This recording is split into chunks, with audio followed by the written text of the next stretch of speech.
정부가 처음으로 고독사 실태를 조사했는데 중장년 남성 비율이 높았습니다.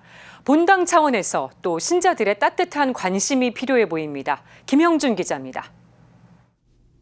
그 누구의 관심도 받지 못하고 맞는 쓸쓸한 죽음 고독사. 보건복지부가 사상 처음으로 실시한 고독사 실태조사 결과를 발표했습니다. 조사 결과를 보면 최근 5년간 고독사 발생 현황은 2019년을 제외하면 증가세가 뚜렷합니다. 지난해 홀로 죽음을 맞은 이들은 모두 3,378명, 한 해 전체 사망자 100명 가운데 1명 이상이 고독사로 삶을 마감했습니다. 성별로는 남성이 2,800여 명으로 529명을 기록한 여성보다 5배 넘게 고독사에 더 취약한 것으로 나타났습니다. 고독사 고위험군은 연령대로도 드러납니다. 특히 우려되는 것은 고독사 사망자의 절반 이상이 50에서 60대라는 점입니다.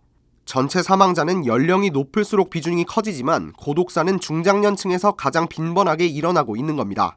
중장년층 남성의 경우 건강관리나 집안일에 익숙치 않고 실직 등으로 삶의 만족도가 감소해 위험에 처한다는 게 전문가들의 설명입니다. 경제적으로도 좀 가난하고 또 사회적인 유대관계가 거의 이제 끊어지고 또 그러면서 이제 육체적 정신적으로 질병을 앓게 되고 그러다 보면은 삶에 희망이 없어지는 거죠. 정부는 내년 1분기까지 제1차 고독사 예방 기본계획을 수립할 방침입니다. 실태조사로 고위험군이 분석된 만큼 중장년 남성 등 취약계층에 대한 예방안이 마련돼야 할 것으로 보입니다. 1인 가구 비율이 59%로 서울에서 가장 높은 관악구, 중장년층 비율도 절반 가까이 되는 대학동 고시촌 담당 이영우 신부는 이들의 자존감을 올리고 관계망을 형성하는 방안이 담겨야 한다고 제언했습니다. 이 과정에서 유대감을 쌓아온 민간 영역과 관의 행정적인 지원이 함께 이루어져야 한다는 조언입니다. 민과 관이 같이 연결해서 이분들을 그래도 이제 관계를 쭉 맺어오고 함께 했던 분들이 더 필요한 게 뭔지 그들을 위한 프로그램들을 우리들이 진행을 할 수 있도록 이렇게 해나가는 그런 것들이 좀 더 필요하겠고요.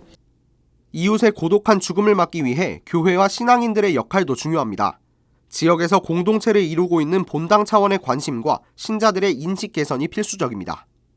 선입견을 좀 버리고 편견을 버리고 정말 어려운 사람들이구나, 상처받은 사람이구나, 그럼에도 불구하고 참 소중한 사람이구나, 같이 살아갈 우리 이웃이구나 하는 그런 것들을 좀 갖는 게 CPBC 김형준입니다.